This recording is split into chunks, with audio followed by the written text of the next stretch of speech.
Hi friends, அஸ்ஸலாமு அலைக்கும். எல்லாரும் எப்படி இருக்கீங்க? ரொம்ப நாள் ஆயிடுச்சு வீடியோ போட்டு ஷார்ட்ஸுமே போட முடியல. 1 வீக்காக பார்த்தீங்கன்னா கல்யாண வீடு பிஸியாகவே போயிட்டு இருந்துச்சு. வலிமாவோட நேற்று ஃபினிஷிங் பண்ணிவிட்டு அதுக்கப்புறம் பேக் டு ரொட்டீன் மாதிரி வீட்டுக்கு வந்தாச்சு.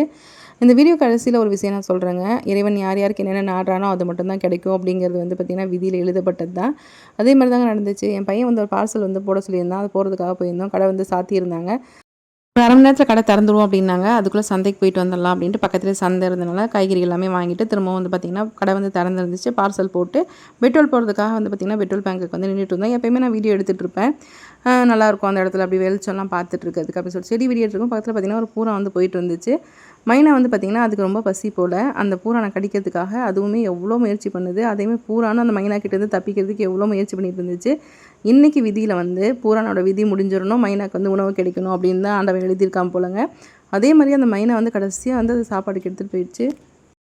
எனக்கு ஒரு விஷயம் மட்டும் புரிஞ்சிச்சு, எதுவுமே நம்ம விடாமல் முயற்சி செஞ்சோம் அப்படின்னா நம்ம கண்டிப்பாக வெற்றி கிடைக்கும் அப்படின்ட்டு. அது மாதிரி தாங்க இந்த ஷார்ட்ஸ். எனக்காக நீங்கள் சப்போர்ட் பண்ணுங்கள், சப்ஸ்கிரைப் பண்ணுங்கள். Thank you friends.